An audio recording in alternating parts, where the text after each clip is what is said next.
where the human race began. Nearly 1 billion people live here. And it's a continent with an incredible diversity of communities and cultures. Yet we know less of its history than almost anywhere else on Earth. But that's beginning to change. In the last few decades, researchers and archaeologists have begun to uncover a range of histories as impressive and extraordinary as anywhere else on Earth. It's a history which has been neglected for years, and it's largely without written records. But it is preserved for us in the gold and statues, in the culture, art, and legends of the people.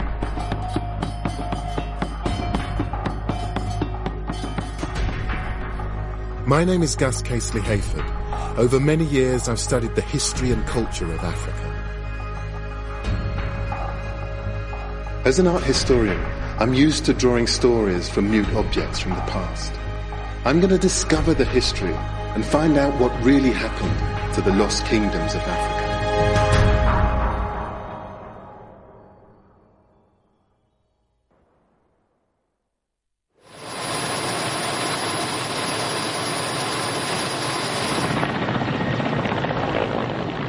I'm beginning my search in the far north of the continent, in what is now known as the Sudan. I'm looking for the legendary kingdom of Nubia. Nubia is the traditional name for the northern part of Sudan, near the Egyptian border. For thousands of years, a civilization dominated the area there, in what's now the Eastern Sahara. It's first mentioned by the ancient Egyptians as a primitive outpost, a source of slaves and treasure, dancing girls and wrestlers. To the Romans too, it was a barbarian wasteland. Yet these people were conquerors in their own right, ultimately defeated not by their rivals, but by their environment. Nubia has left us some of the most spectacular monuments, not only in Africa, but in the whole world. There are more pyramids here than there are in Egypt. This was a major civilization, but its history is barely remembered. So what was Nubia actually like? How powerful was it? And what happened to it in the end? To begin my search, I'm leaving the Sudanese capital Khartoum and flying north into Nubia. This is every schoolboy's dream. This ancient old helicopter is going to take us up to see some of the ancient Nubian sites. I've got this fantastic guide here. This is Mahmoud. It's going to help to tell me what some of the sites mean. Mahmoud Bashir is one of Sudan's most respected archaeologists. He's taking me on a journey, not just through space, but time, going back nearly 10,000 years, to the time when humans first began to plant crops and to keep domestic animals. We're going northwards along the Nile. If it weren't for the Nile and its irrigation, this whole scene would be desert. And from the air, it's easy to see how narrow the cultivation strip really is. But Mahmoud tells me we're going to leave the green corridor of the Nile and head out into the desert proper. Out here is one of the toughest places on Earth. The temperature here is more than 120 degrees Fahrenheit, and yet there are still people working here.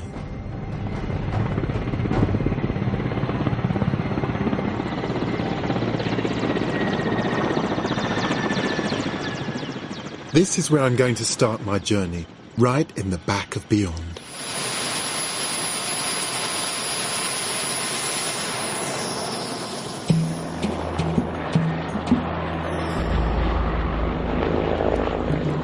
We've flown more than 250 miles north from Khartoum into the middle of the Nubian desert. 15,000 square miles of arid sandstone with scarcely a single oasis. From here, we're going to drive across the scorching sands. And Mahmoud tells me we're going to start with the very beginnings of Nubian culture.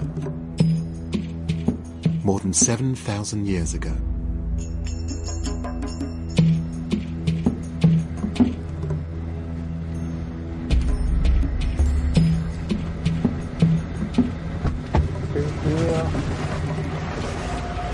top.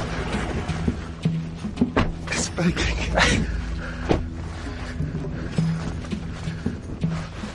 What are you doing to me? I can't believe we've come out here. It feels like the middle of nowhere. It's one of the driest, most remote places I've ever been. But Mahmoud says that here there's something that makes all the suffering we've gone through really worthwhile. So let's have a look. But why did you bring me out here? Actually, because this is it's very important place, and here actually where our story will begin.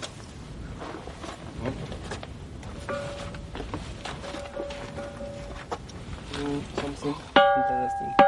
Oh, it's a bell. It's not a bell, but it's what we call the rock gong. So how old is this, Mahmoud? It's not less than 5,000 5,000 BC. years? Wow.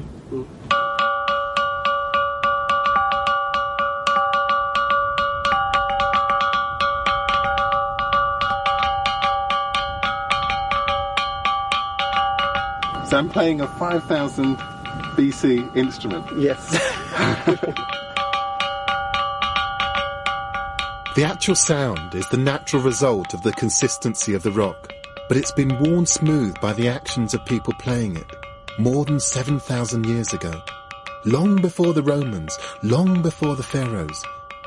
This is a sign of human civilization. So would they sing along to this? I don't know exactly, but I think they can imagine more dancing than singing. More dancing. In the last few years, archaeologists have found hundreds of rock gongs like this in the Nubian desert, possible evidence of a sizable population. I imagine you'd be able to hear it from a long distance. From a long distance, and I think we think actually it's the same as what we have now about the drum language in Africa. Yes. It's probably it was doing the same function at that time. Archaeologists think that people here may have used the rock gongs to communicate across the valleys, and that this is the beginning of the Nubian culture.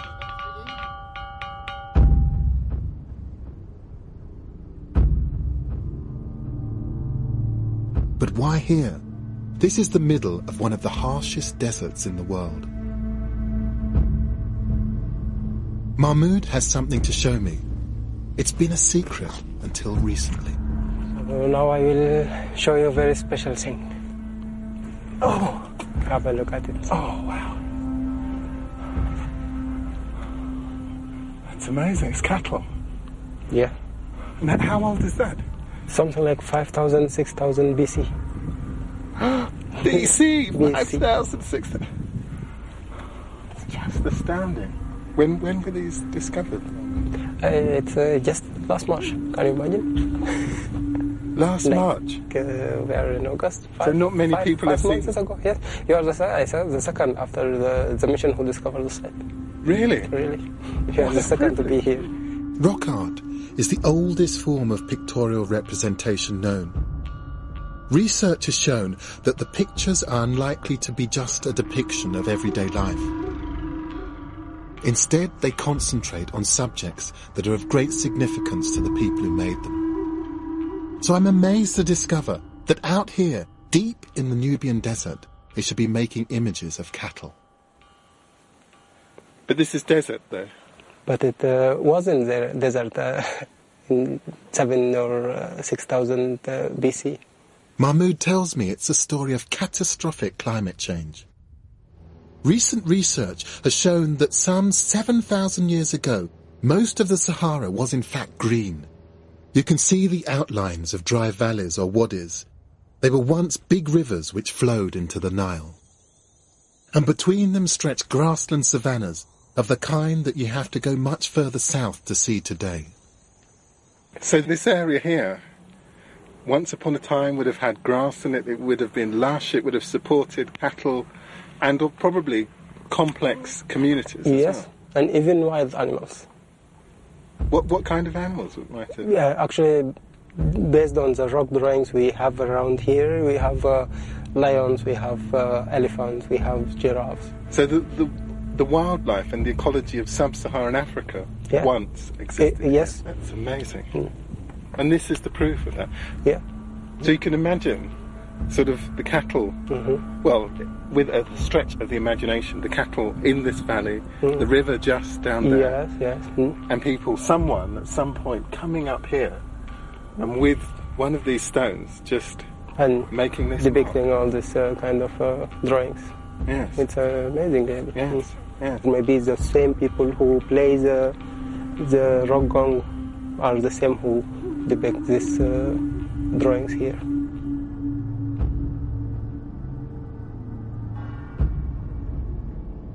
It took thousands of years for the desert to dry out completely.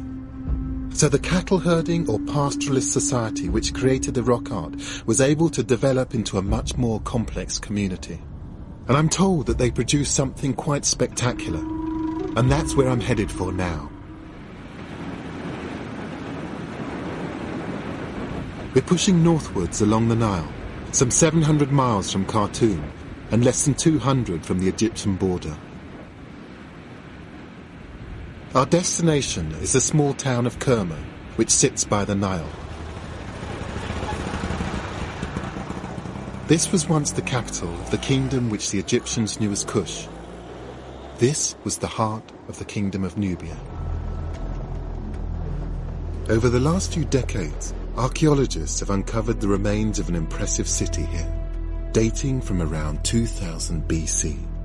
This extraordinary structure looms like a man-made mountain over the ruins. Karma, it's kind of a development of the community who make the rock art. So we have here like more organizations. At the heart of this great city was a huge mud brick structure known as the Dafufa. It's the oldest known mud brick building in Africa and one of the largest. But it has no rooms. It's a solid block of masonry. They've actually built a piece of geography because it's absolutely solid mud. And what is it? And what might it have been used for? I believe that it's something associated with rituals. It's something like a temple or something like this. We don't know who the god or gods were that these people worshipped, but according to Mahmud, it was the temple on the top of the Dafufa which was the main focus here. It was surrounded by palaces for royalty or priests. Now we are on the top of the Dafufa. Yes. And you can see surrounding the Dafufa is the administration city of Karma. So these are the raised foundations of... the foundation of the buildings. I see. Have been found here, and this is kind of a reconstruction of the foundation to show us the plans of this building. I see. Judging by the buildings that the archaeologists have uncovered in the last 10 years, Kerma was not so much a residential city as a place of pilgrimage where people would come from miles around for ceremonies. Then, of course, it would have looked very different. And it's easy to forget, but all of this was really green. Yes, it's more green, and it's surrounded by green, and so there is enough food, enough water. So it could have been a fairly wealthy area. It's really developed a very strong kingdom at that time. So all these economical sources supported the state to be very strong state. There's a small museum here with some of the finds from the excavations which give a flavour of the Nubian culture. And even when it's laid out like this, with the artefacts numbered off and catalogued, you can see quite how distinctive it is. Take the pottery. Archaeologists now know that people were making pottery here even before they began to plant crops, and long before ancient Egypt. The polished surfaces and black rims imitate the forms of polished drinking gourds I've seen and used elsewhere in Africa. It's extremely finely made, but it's done entirely by hand. They weren't using a potter's wheel for this.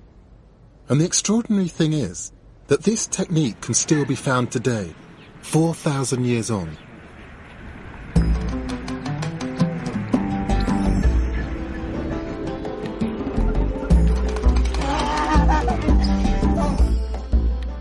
Everywhere you go around here, you see these characteristic water jars. They aren't mass-produced in a factory. Instead, they're made by women in a local village. Just gathering some goat poo, I think it is, which apparently is used in the mixture with the clay. And this is a village across the Nile from where we've been staying, where they create these amazing clay pots, and we're being shown by one of the local women how they actually do that from the point of kneading the clay to the finished product. I've done some pottery myself, and I know from hard experience that this technique is actually extremely difficult. It's as sophisticated as the mud brick architecture of the Dafufa. This technique may be ancient, but it's perfectly adapted to the conditions here. The red slip is designed to get the surface of the pot just right, porous enough for slow evaporation to keep the contents cool. These continuities of tradition and practice are an even more important insight into the culture of ancient Nubia, because the Nubians of Kerma never developed writing.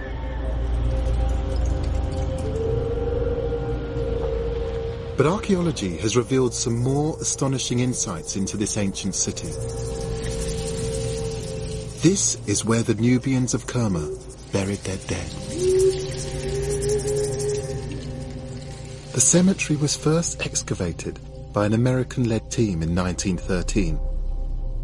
What they uncovered told an astonishing story. We are in the what we call is the Eastern Cemetery. This is the cemetery belong to the Kerma. We're standing on the edge of what was once an enormous funeral mound, nearly 100 meters across. The center's marked by a mysterious white rock, and there's a kind of smooth avenue which crosses the space. It's a huge area, and it seems to be the burial mound of a king. But he wasn't buried alone. Within this we have the human sacrifices inside. And so you can see the importance of the person has been buried here. How many people were sacrificed? More than 300 persons has been buried as a human sacrifice. God. The archaeologists think that the victims, men, women, and children too, were sacrificed to provide servants and retainers for their master in the life beyond. The vast cemetery itself was used for over 1,000 years and contains over 30,000 graves. It must have been quite an eerie and melancholy place. I mean, if anything is going to really make you think about life and death, it's a place like this. Archaeologists have also found something which ties Kerma directly to the people of the rock art. Cattle. Around on the edges of the mound, Yes. 5,000 cattle skulls has been found on this edge of the tomb. So this would be a king or something. I mean, 5,000 cattle would have... I mean, were these cattle that were slaughtered especially for... Yes. To commemorate the death of this person? Exactly, and it's part of the offering has been offered with this person. Wealth is measured in cattle. Yes. During that time, yes, absolutely yes. And cattle was just the main things. We can find that in the Kerma culture in many aspects. But if that many cattle, that many people are being sacrificed for one person, one, it suggests they were incredibly powerful, and two, that there must have been an enormous cattle culture here and probably a big population that supported. I mean, that really does get me thinking in a different way about Kerma. I mean, this was an enormous civilization. It's a real kingdom. The scale and relative sophistication of the Nubian civilization here in Kerma led Western archaeologists in colonial Sudan to assume that this culture must have been brought in from Egypt or elsewhere. But now it's believed that this was an indigenous development, a civilization created by the descendants of the people who created the rock art.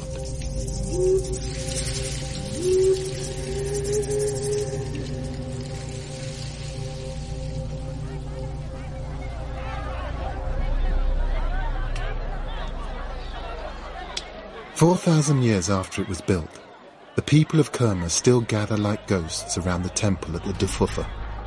Although the Nubian kingdom is long gone, it still exerts a pull.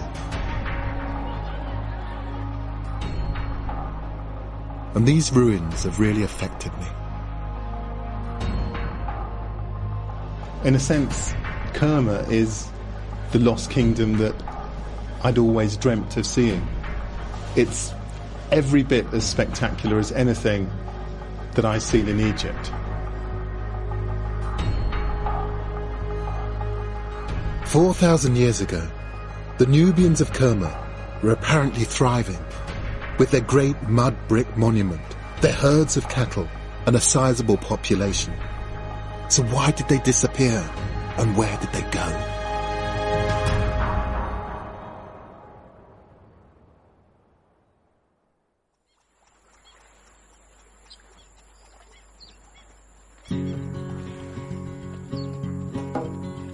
Water was the key to this Nubian kingdom.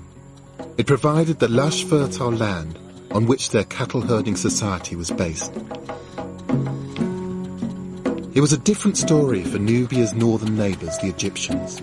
Their lack of pastoral land had led to the development of irrigation technology, drawing as much water as they could from the Nile to transform their parched desert soil. But even with this technology, it was a lot harder for them to create the rich greenery that Nubia had at this time in abundance, thanks to the rivers which ran through it.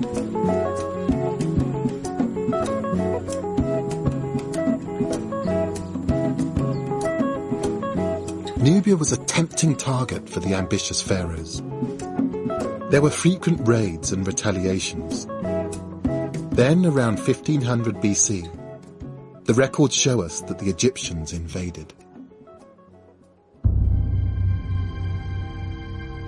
Their target wasn't just Kerma. They continued another 180 miles along the Nile to a place called Jebel Barkal.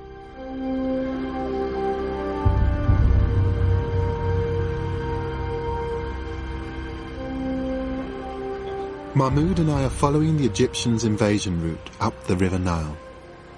Our objective is the same as the ancient pharaohs, the apparently symbolic mountain of Jebel Barkal.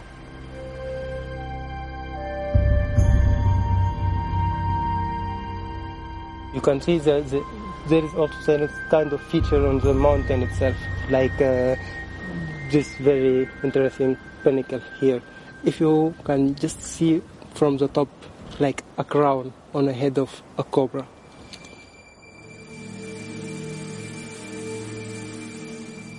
I'm not seeing a cobra, I must admit. You can see just, if you look at the pinnacle,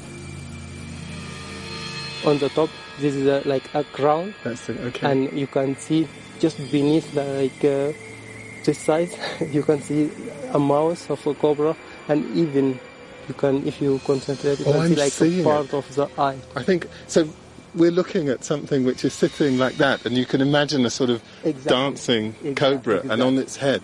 Yes. And there's a crown. Wearing a crown, long crown. This is the crown of the kingship. I see it. To the ancient Egyptians, the rearing cobra was a symbol of kingship. And here was a natural sculpture which signalled to them, it seems, that within the mountain dwelt Amun, king of the Egyptian gods.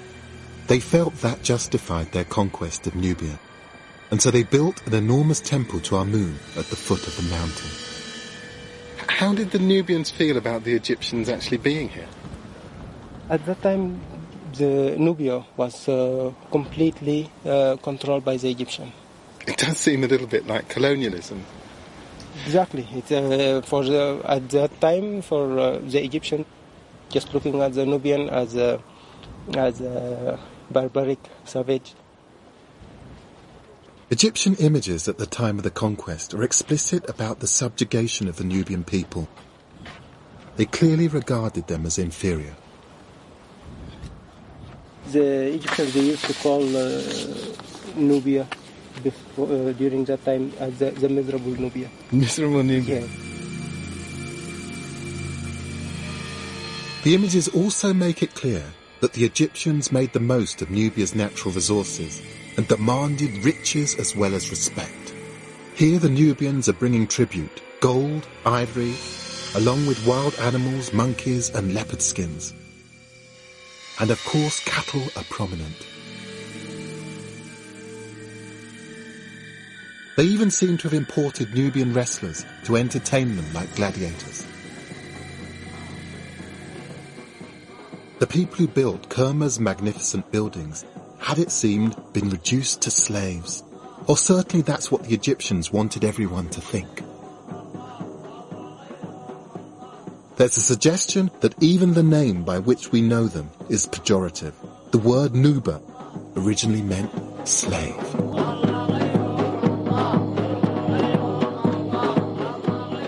It's clear that whatever their justification, the Egyptians claimed Jebel Barkal as a holy place. What's amazing is that more than 3,000 years later, it still is.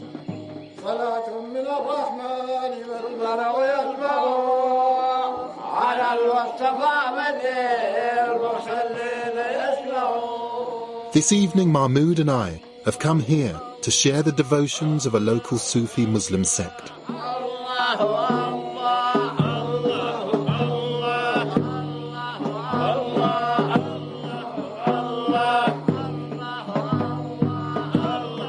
They honour the memory of a local sheikh who's buried in a shrine at the foot of the holy mountain.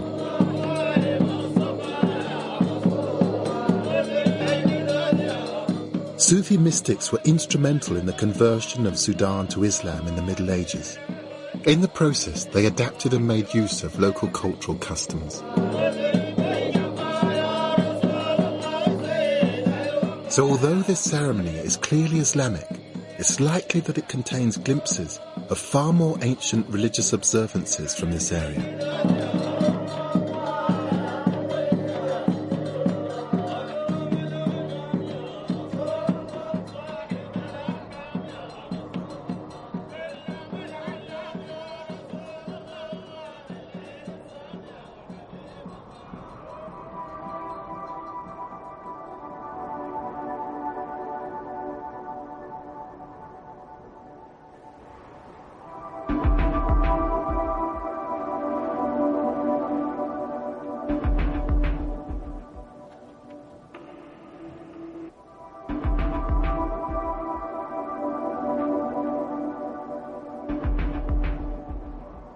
And in the clearer light of dawn, seeing the Egyptian temple and the Sufi shrine from the top of the mountain, I'm struck by the continuities which seem to persist.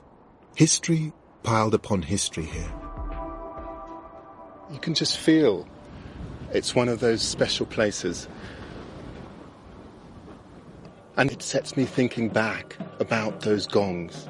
Hearing those Sufis, those repeated rhythms, it gives you a sense of the way in which those repetitions of prayers, of incantations, of thoughts reflect back over generations, over millennia, but in some way are still very special to the people of this land today. The Egyptians had painted the Nubians as mere slaves. What Mahmoud wants to show me is that the story isn't so simple.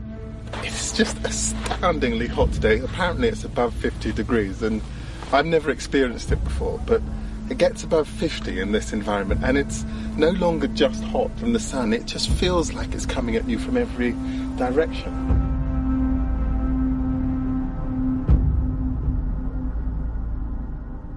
The Egyptians only ruled Nubia for just a few centuries.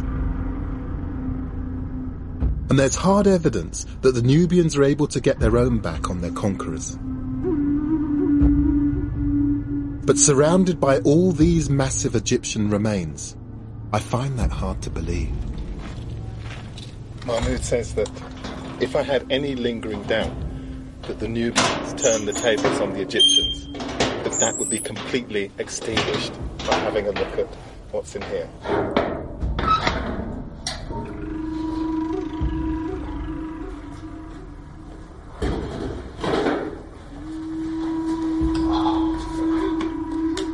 This is absolutely stunning. Stunning. So what is this?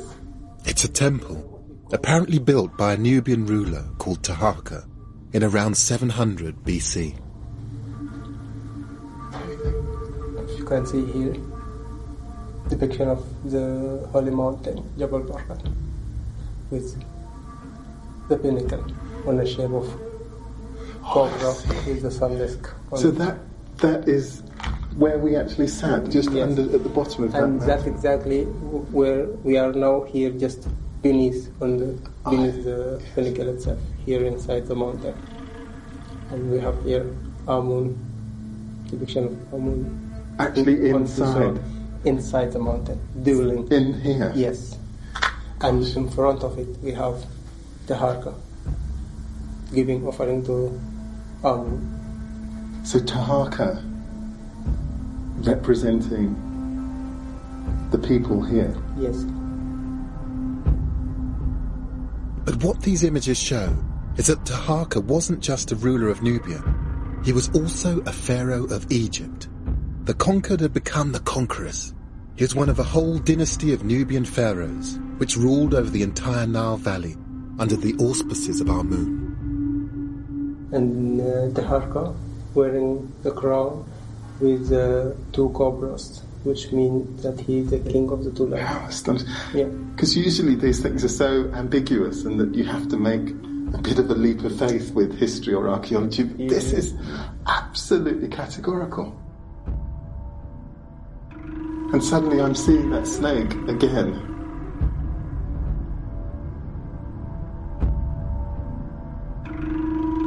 These are black pharaohs, Nubians, part of that lost kingdom of Nubia. But they didn't just rule over Nubia, they also ruled over Egypt as one continuous kingdom.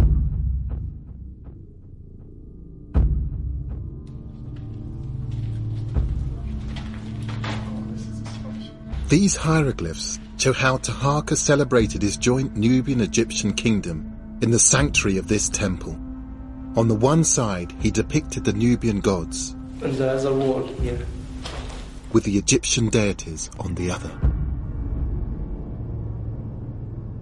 This black African civilization held sway from the Upper Nile all the way to the Lebanon for over a century.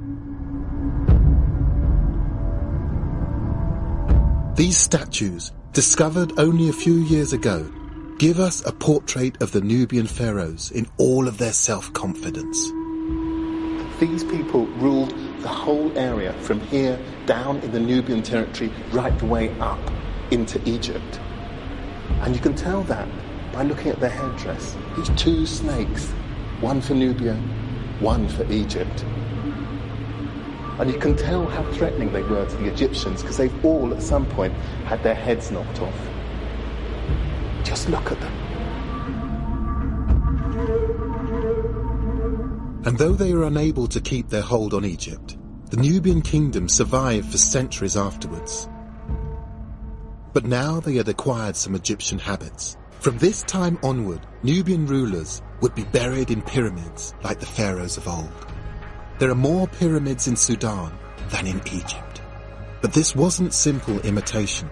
It had been centuries since Egyptian rulers used pyramids, and these pyramids are of a very different shape. This was the Nubians celebrating their own glory. But the Nubians had another greater enemy than the Egyptians: the environment. At the time of Taharka, around 700 BC, the archaeological records show that the desert was approaching ever closer, and Kerma itself had lost its grazing land.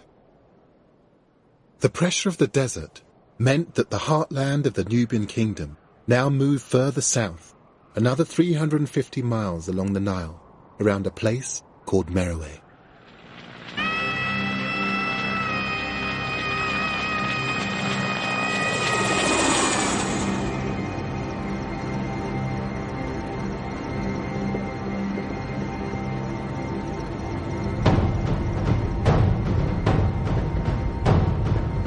Today, the desert here is littered with the remains of pyramids and temples. The society that built them flourished between 700 BC and 400 AD. The rebirth of the Nubian kingdom at Merowe, still green and lush back then, is marked by countless palaces and temples.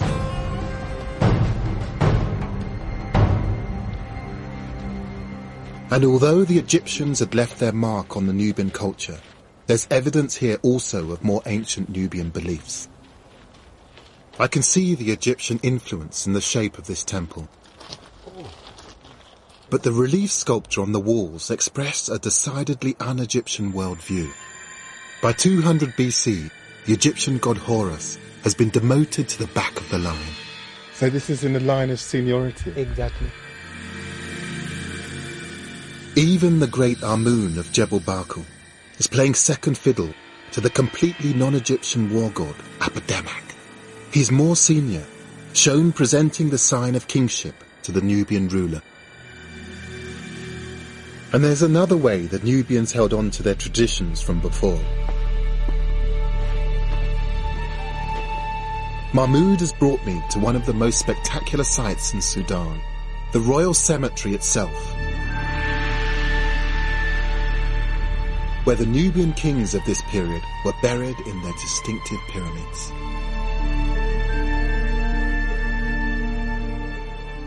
There's evidence of a return to their traditional way of life, where one thing was of the utmost importance. You can see this line of cattle, two lines, one of on the top, one of the bottom of the wall. So there's a whole row of cattle? Of cattle, yes. Just going from right to left? And you can see in the iconography itself the scale of the people and the scale of the cows, so they're more concentrating on the cows. So the thing that they value is obviously cattle. Exactly. And the whole of their social world can be translated into value through cattle. And connected also is cattle as a major part in this life. I think that. Oh, amazing. So, in a sense, there does seem to be a link between kingship and cattle. Something quite fundamental. Probably yes, because as far as we saw now in here at Merowe and at Karma, the connection is cattle, and they keep representing cattle in their iconography here in all the thing connected with life and life after death. 700 years after they were subjected to Egyptian domination, the Nubians of Merowe were still a distinct and African culture, a heritage that still connects them to African cultures today. It's time to leave the ruins and head to the inhabited part of Merowe. We're off to the royal city of Merowe, and they've supplied some fantastic transport.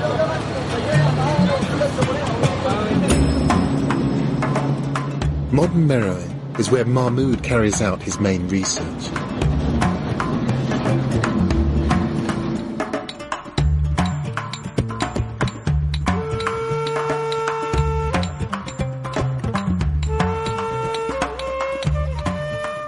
His speciality is the history of the iron trade, and many of the old techniques survive unchanged. So for thousands of years, people have been forging, smelting, metal. Using the same technique. Really? The Nubians are thought to have developed the earliest iron industry in Africa. The first iron technology appeared here during the first millennium BC, around the same time as our own Iron Age. A number of the archaeologists, they believe that the knowledge of producing iron. It has been invented here in Marawi, and then spread to the rest of Africa. And even some of them, they go further and they call Marawi as the Birmingham of ancient Africa. The archaeology shows us that Merowe became a relatively large industrial centre, producing vast amounts of iron. For 1,000 years after the loss of the Egyptian kingdom, the Nubians of Merowe flourished. By the 2nd century BC, they'd even developed writing. But whilst archaeologists long ago decoded the sounds of the alphabet, no one has yet cracked the language itself. This was a confident, independent civilization, far from the barbarian wilderness described by the ancient writers, a place that was justly famed for its ironwork, its wrestlers, and its cattle. It's possible that the encroaching desert was their friend as well as their enemy, protecting them from another invasion from the north.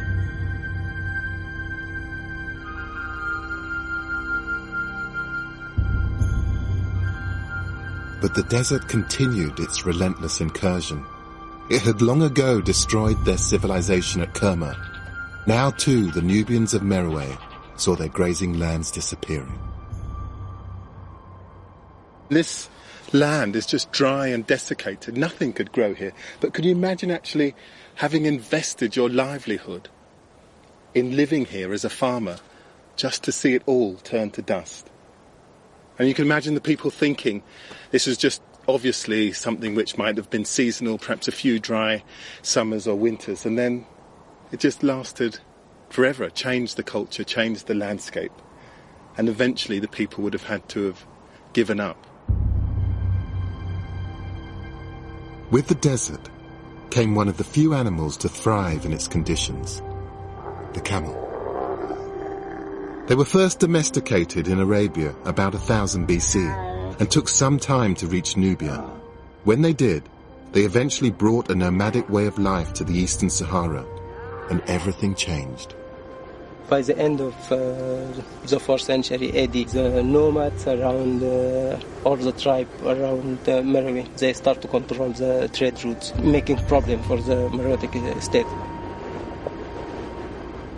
Mahmud believes it was the loss of its trade routes to camel-riding nomads which destroyed the Nubian kingdom at Merowe. Others debate this, but by 400 AD, archaeologists agree the ancient kingdom of Nubia was in terminal decline. The Nubian way of life had become impossible, but what became of the Nubian people? We're on our way south, and we're suddenly confronted by the new kings of the desert. It's an enormous camel train on its way, it seems, to the great camel markets of southern Egypt. Some of the guys who are on these trains, that they have fairly sort of dicey reputation. We're going to be okay, are we? Yes, hopefully we should be okay. We will be very careful when we approach. As you said, there have been some problems. There's someone under that tree there.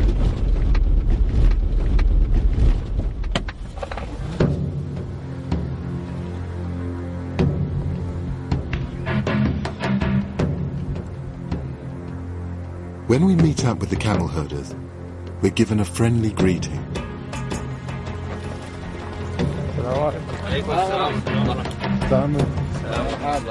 These men have travelled all the way from Darfur, near the border with Chad. They've covered more than 700 miles and have hundreds more to go. This is the way of life that now dominates the desert, where once the Nubians ruled. Their days are spent guiding their camels from well to well, from oasis to oasis, but they don't seem to think it's any hardship. They said they're enjoying very much their trip, and they don't feel like it's very difficult or tough or something. They're enjoying the camels the same as the way we are enjoying these fancy cars. These men will travel 40 days at a time, 10 kilometers a day and rest when the sun is highest in the sky. But there are still small communities here, people who eke out a living off this harsh land. They too are dependent on the camel. Are we close now?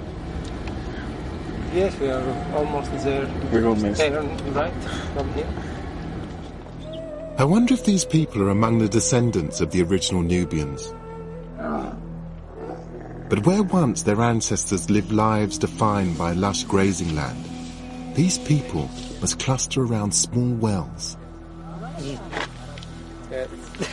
I can do the pulling, but there's something quite sophisticated going on with the wrists, which I think is probably avoiding it being tangled in this thing. Oh! What's that, actually? Oh, in this is your... well,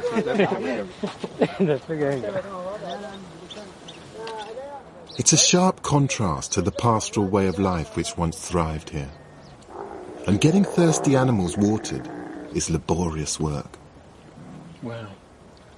I imagine it's going to take about 10 of these to make any real decent sort of attempt on this. I imagine we've probably got our work cut out for the evening with this.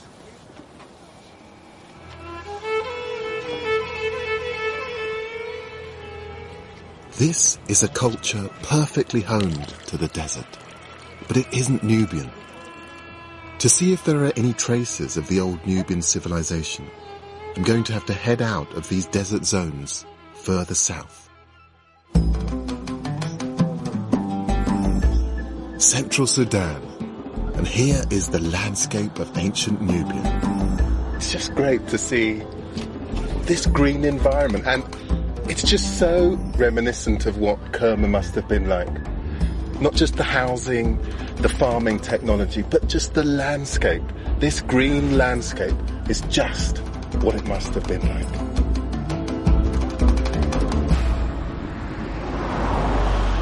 "700 miles south of Kerma, the land that still enjoys regular rainfall is sought after by pastoral communities. And the frontier between desert and green continues to be a source of conflict, just as it was for Egyptians and Nubians 3,500 years ago. These are UN vehicles going off to Darfur. I mean, it's fascinating that the same sorts of issues of food, resources, of power are still, in a way, the dynamic thing that infuses this landscape even today.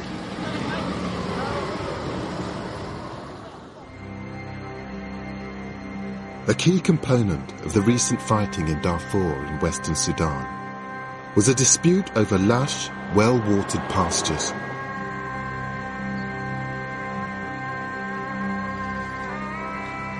The same issues were a factor in the deadly civil war that engulfed southern Sudan for over 20 years. These lush green hills were recently a battleground. It's so glorious, so idyllic here. It's hard to believe that only a decade ago that this place was the site of a civil war. I was just wandering around just a few minutes ago and found a spent bullet case, and there were dozens of them scattered across here. And it's not just a recent thing. Over centuries, people had fought over this landscape. And in a sense, the history, the story that we're telling, is of that being replayed over centuries and centuries. The name of these hills reflects that history. These are the Nubia Hills, and the Nubia people believe that they are descended from the ancient kingdom of Nubia.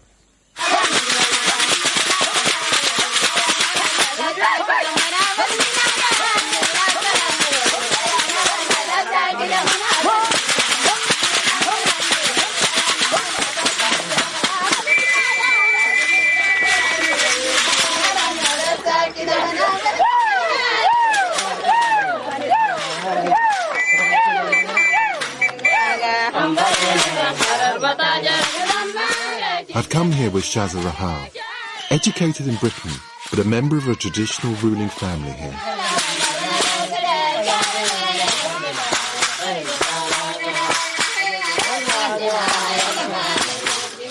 Her uncle, the leader of the village community, remembers the family traditions well.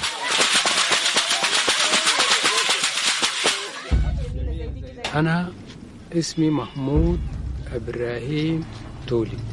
تولي ده جد جاي. He comes from a royal family. They arrived many years ago. And many years ago, how many years might that be? قبال كم سنة لمن ده حصل؟ الكلام ده يعني الحروب بتاع. This is roughly around 300 years ago.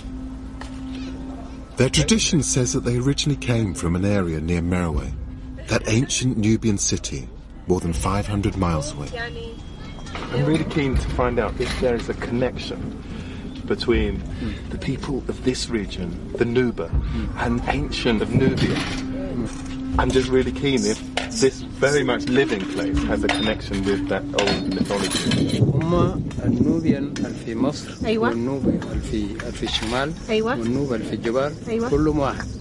كلهم واحد اتفرقوا. They're all the same people. They just separated. So there's some that stayed in Egypt, some came to Sudan, and الباقي مشوا وين؟ الباقي فضلوا وين في مروي. في Merowe. The rest stayed in Merowe.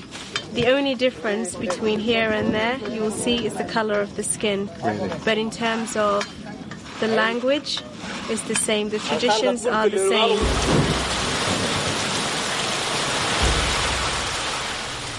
Can there really be a connection between the people in this region and the ancient civilization of Nubia, born more than 7,000 years ago to the sound of a rock gong?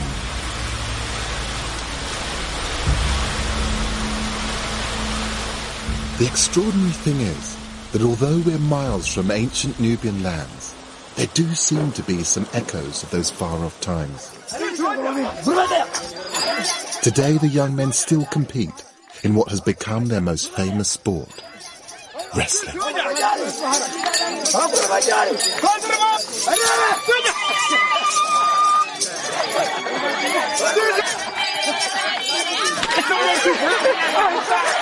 The wrestling's in just the same style as in the pictures from 1500 BC that Mahmud showed me at Jebel Barkal. The same stance, the same grips even.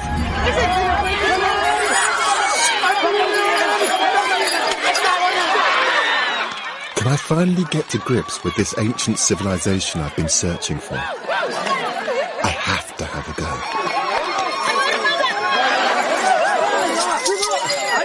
Wait.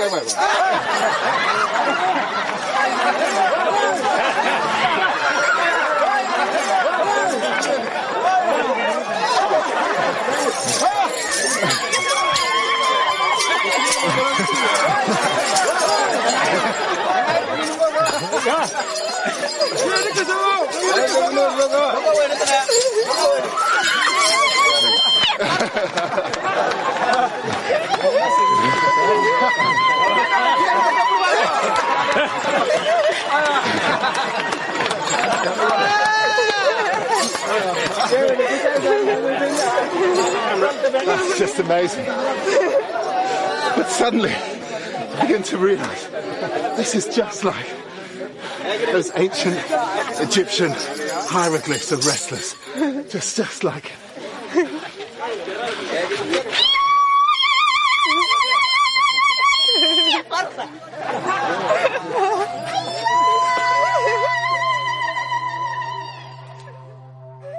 Of course, the similarities in style of their wrestling may be a coincidence. If there really is an inheritance from old Nubia, it should show up in more fundamental features of the Nubia way of life. Abdu, a cattle drover, certainly believes that the way of doing things hasn't changed in a long time. It has gone through tradition, through history, through family. And from an early age, everyone is allocated a certain number of cows. Oh, really? Yes. So that they can raise them, and they feed from them, like they use the milk from them to grow their children, and then they build on those. So obviously then the more cows you have, the more wealth you have. So cattle are absolutely integral to to politics, to culture, to weaving the whole of this community together. Yes.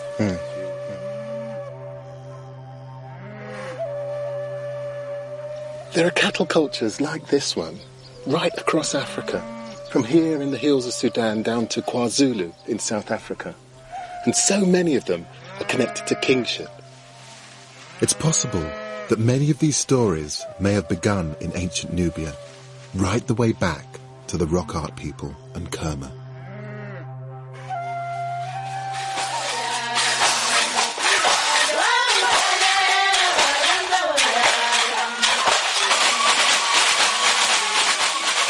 The Kambala is Nubia's most important dance. Its origins are in ceremonies which initiate young men as full members of Nubia's society. These headdresses are made out of cattle skulls. And I'm struck by something. At Kerma, the great burial mound was surrounded by 5,000 cattle skulls, just like these. Perhaps they were once the headdresses worn by dancers at the king's funeral.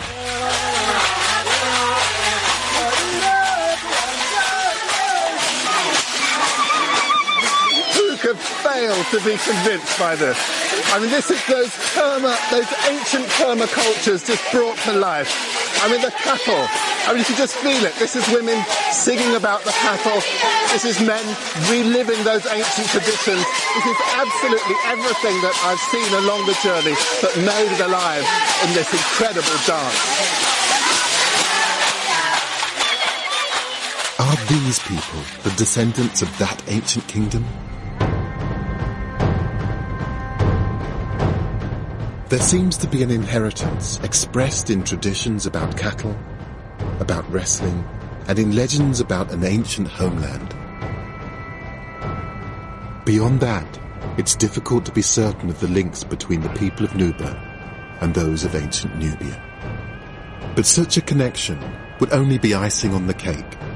The most important thing is the weight of evidence we now have the existence of Nubia as a remarkable, long-lasting, and indigenous kingdom. Nubia wasn't a barbarian wasteland on the fringes of civilization, as the Egyptians and Romans would have us believe. It was a real power, which developed independently and rivaled the pharaohs, a place with a distinctive way of life. In the end, it became a victim of climate change. But I think that Nubian ideas of power, wealth, and kingship continue to resonate in modern Africa.